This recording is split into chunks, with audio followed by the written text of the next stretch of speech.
नमस्कार दोस्तों, आप सभी का स्वागत है। आपके अपने YouTube चैनल मानव जीवन में दोस्तों, लाइफ में सभी आगे बढ़ना चाहते हैं और लाइफ में आगे बढ़ने के लिए हमें रोज ही कुछ नया सीखना चाहिए और आगे बढ़ना चाहिए। तो चलिए आज की प्रस्तुति शुरू करते हैं।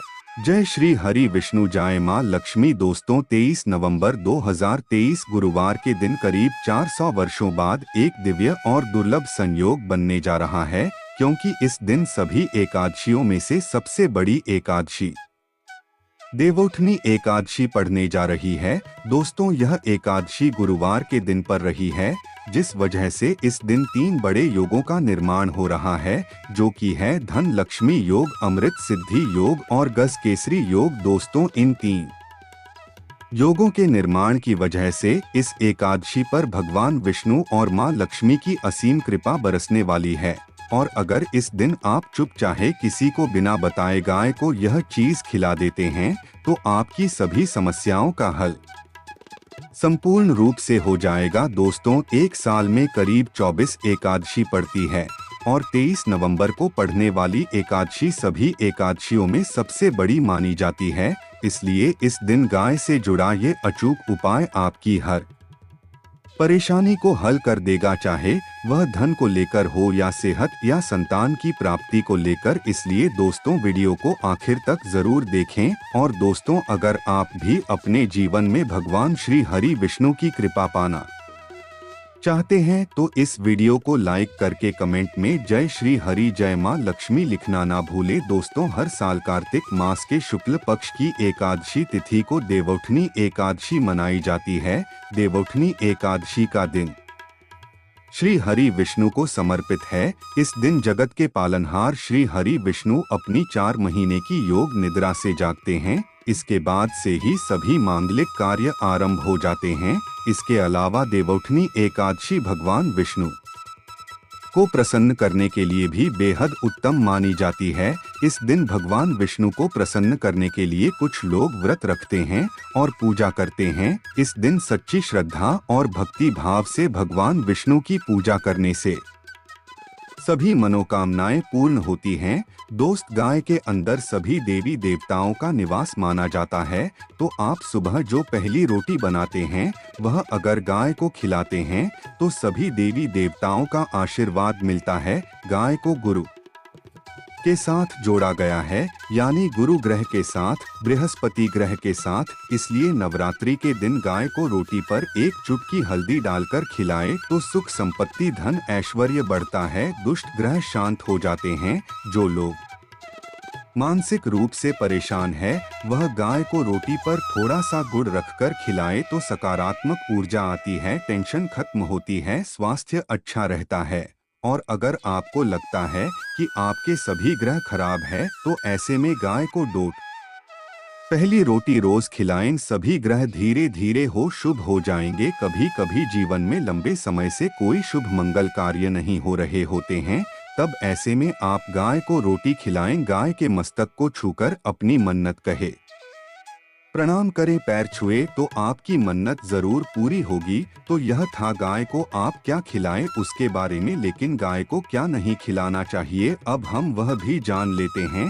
दोस्तों गाय को रोटी तो हर कोई खिलाता है, अब यह रोटी बासी बिल्कुल भी नहीं होनी चाहिए, यानी कि जो एक दिन की पहले की रोटी बनी रहती है और आप जो दूसरे दिन सुबह सुबह खिला देते हैं वो नहीं खिलानी चाहिए। कई बार आप रोटी बना लेते हैं और उस दिन गाय मिलती नहीं तो रोटी रखी रह जाती है, फिर वो अगले दिन गाय को खिलाने से गाय का अपमान माना जाता है, वह रोटी बासी कहलाती है। इसीलिए गाय को एक दिन पहले की बची हुई रोटी कभी नहीं की जानी चाहिए। सड़ी गली चीजें, खराब चीजें गाय को कभी नहीं खिलानी चाहिए, इससे घर में परेशानी आती है।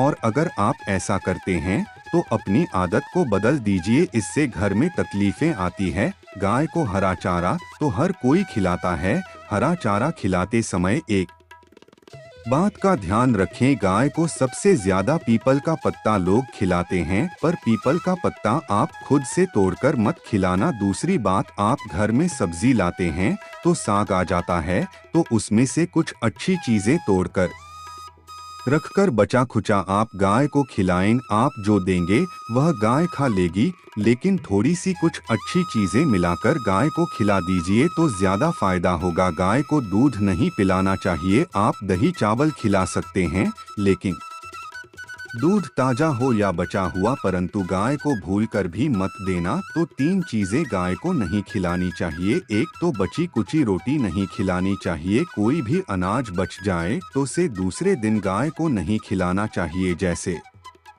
बासी चावल, बासी बची कुची रोटी खिलानी चाहिए। और अगर आप चारा खिलाते हैं तो सड़ा गला मत खिलाइए, और अगर खिलाते हैं तो उसके साथ कुछ अच्छी चीजें मिला लें। और गाय को दूध भी नहीं पिलाना चाहिए। तो ये चीजें गाय को बिल्कुल भी नहीं खिलानी है, नहीं तो घर में गरीबी आती है, माता लक्ष्मी आपके घर में वास करना छोड़ देती है। दोस्तों, 84 लाख योनियों के सफर करके आत्मा अंतिम योनि के रूप में गाय का रूप धारण करती है। गाय लाख योनियों का वह पड़ाव है जहां आत्मा विश्राम करके आगे की यात्रा शुरू कर दी है। दोस्तों, गाय का कोई को नहीं होता। जिस भूभाग पर मकान बनाना हो तो वहां पर अगर आप 15 दिन के लिए गाय और बछड़ा बांध देते हैं तो वह जगह पवित्र हो जाती है। ऐसी जमीन से बहुत सारी असुर शक्तियों का नाश हो जाता है, क्योंकि गाय में सकारात्मक ऊर्जा का भंडार माना गया है। दोस्तों, गाय का मार्ग रोकना, अगर आप कहीं भी जा रहे हैं और गाय माता आपका मार्ग रोक दें तो यह बहुत ही शुभ माना जाता है। गाय और बछड़े का दर्शन एक साथ आपको हो जाए तो आपकी सफलता का प्रतीक माना जाता है। अगर आपके घर के आसपास गाय घूमती रहती है तो इसका मतलब है कि आपके घर से काफी सारे संकट अपने आप ही दूर होने वाले हैं और सुख समृद्धि पूर्वक जीवन आपको मिलता है। गाय के समीप अगर आप चाहते हैं तो कई संक्रामक रोग, कफ, सर्दी, खांसी, जुकाम आदि आश्चर्यजनक रूप से अपने आप ही बिना दवाइयों के ही नाश हो जाती है। अगर आपको गाय अचानक से पूंछ मार देती है तो यह बहुत ही शुभ संकेत माना जाता है, और काली चितकबरी गाय का ऐसा करना और भी ज्यादा शुभ माना गया है। पंचगव्य जो होते हैं वह कई रोगों में लाभदायक है। पंचगव्य क्या होते हैं? गाय के दूध, दही, घी, मूत्र और गोबर, इन सभी को शरीर की रोग निरोधक क्षमता को बढ़ाकर रोगों को दूर करने वाला माना गया है। ऐसा कोई रोग नहीं है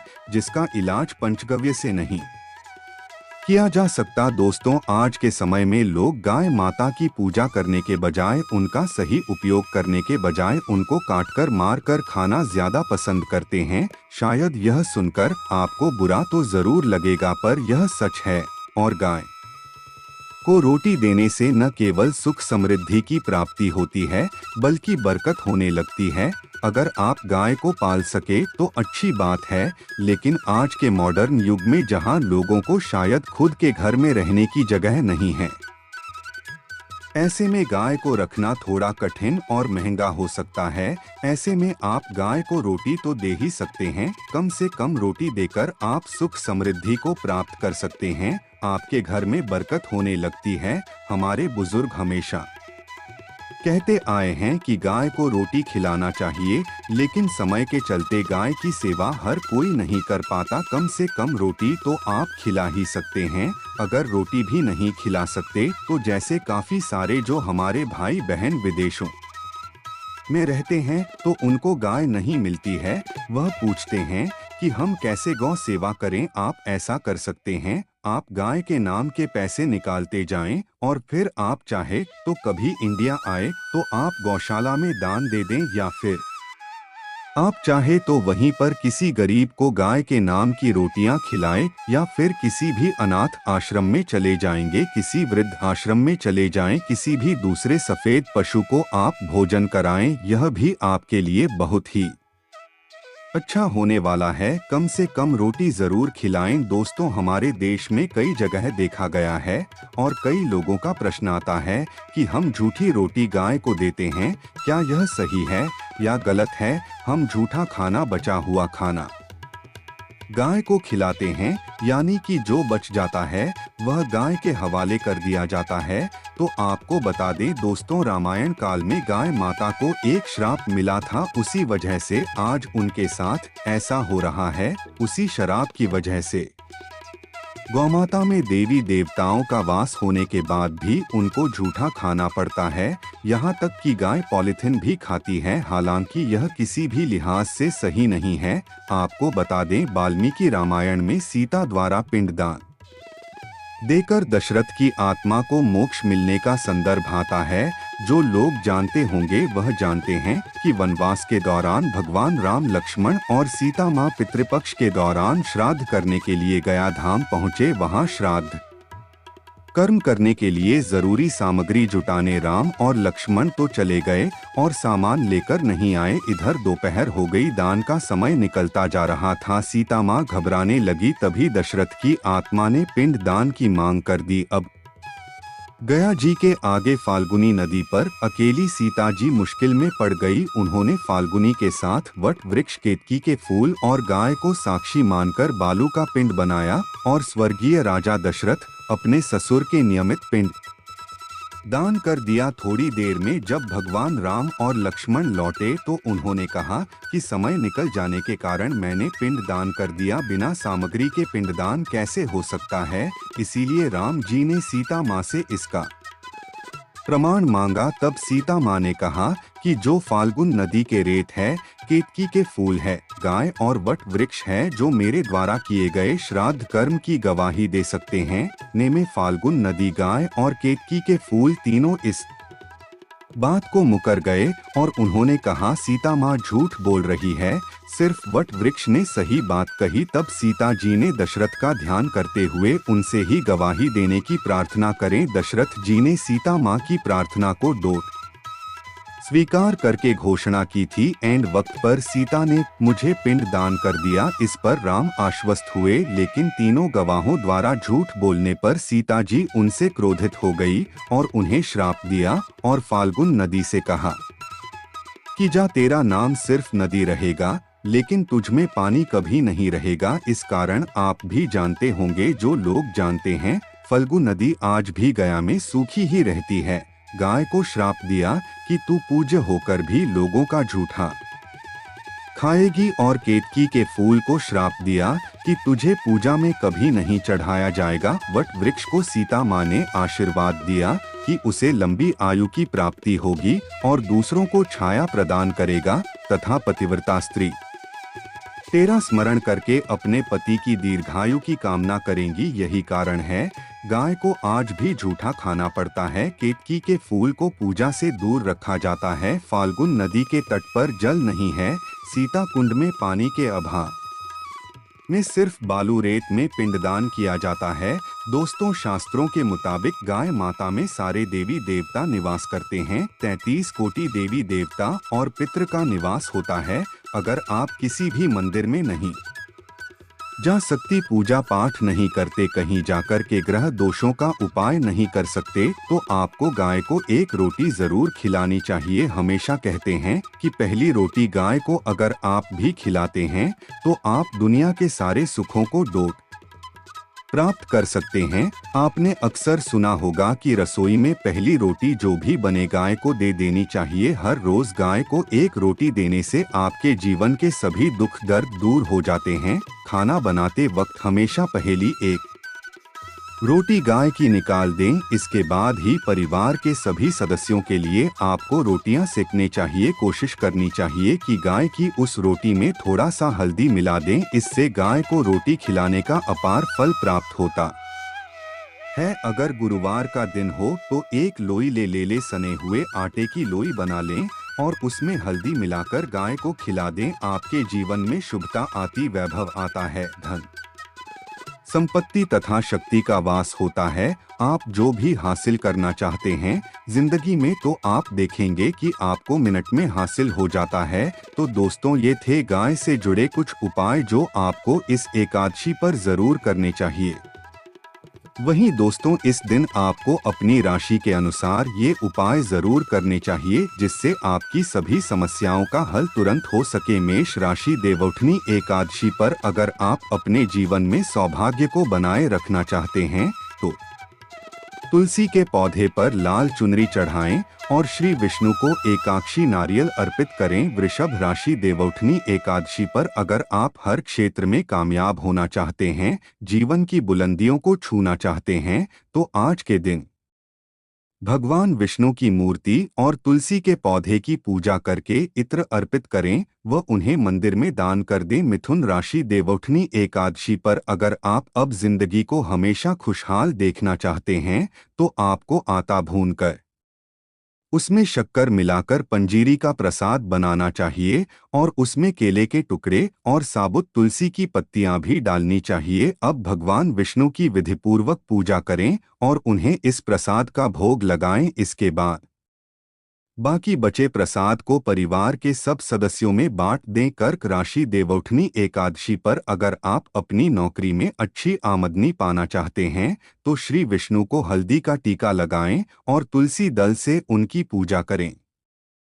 पूजा के बाद हाथ जोड़कर भगवान से प्रार्थना करें। सिंह राशि, देवउठनी एकादशी पर अगर आप शादीशुदा हैं और आपकी शादी में कुछ परेशानी चल रही है तो आप दोनों को मिलकर दक्षिणावर्ती शंख में जल भरकर श्री विष्णु को डोट अर्पित करना चाहिए। साथ ही मंदिर के प्रांगण में या किसी बाग बगीचे में तुलसी का पौधा रोपित करना चाहिए। कन्या राशि, देवउठनी एकादशी पर अगर आप अपनी जिंदगी में भरपूर ऊर्जा बनाए रखना चाहते हैं तो आपको तुलसी के पौधे की जड़ के पास एक पीले रंग का कपड़ा रखना चाहिए और तुलसी जी को मिश्री का भोग लगाना चाहिए। भोग लगाने के बाद बचे हुए प्रसाद को परिवार के सभी सदस्यों में बांट दें और वहां रखे पीले रंग के कपड़े को डोट अगले दिन ब्राह्मण को दान कर दें। तुला राशि, देवउठनी एकादशी पर अगर आपकी बेटी के विवाह में किसी प्रकार की अड़चन आ रही है तो उन अड़चनों से छुटकारा पाने के लिए आपको 5 तुलसी दल लेकर उस पर हल्दी का टीका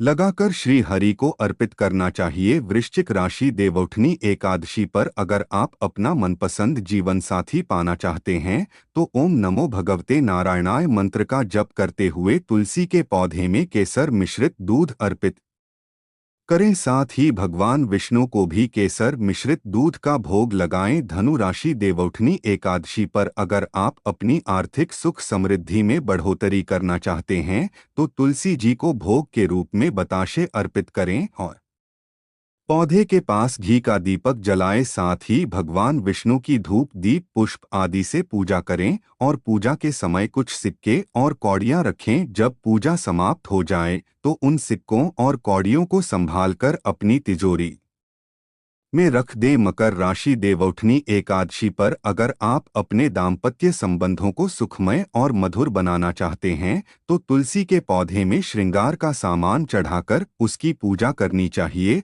और पूजा के बाद सारा सामान किसी सुहागिन महिला को भेद कर देना चाहिए। कुंभ राशि, देवउठनी एकादशी पर आपके जीवन में किसी प्रकार का संकट न आए, आपका जीवन बिना किसी रुकावट के चलता रहे, इसके लिए शाम के समय तुलसी के पौधे के नीचे घी का दीपक जलाएं। संभव हो तो गाय के घी का दीपक जलाएं और तुलसी के पौधे को प्रणाम करते हुए अपने अच्छे जीवन के लिए प्रार्थना करें। मीन राशि, देवउठनी एकादशी पर अगर आप अपनी संतान के दाम्पत्य जीवन को बेहतर बनाना चाहते हैं तो आपको भगवान विष्णु और तुलसी के पौधे की विधि पूर्वक पूजा करनी चाहिए और भगवान को इलायची का जोड़ा अर्पित करना चाहिए। पूजा के बाद उस इलायची की जोड़ी को अपनी संतान को खाने के लिए दे दें। आज के लिए बस इतना ही इस वीडियो में दी गई जानकारी। अगर आपको अच्छी लगी हो तो प्लीज हमारे चैनल मानव जीवन को सब्सक्राइब करें, लाइक करें और हमारे वीडियो में अंत तक बने रहने के लिए धन्यवाद।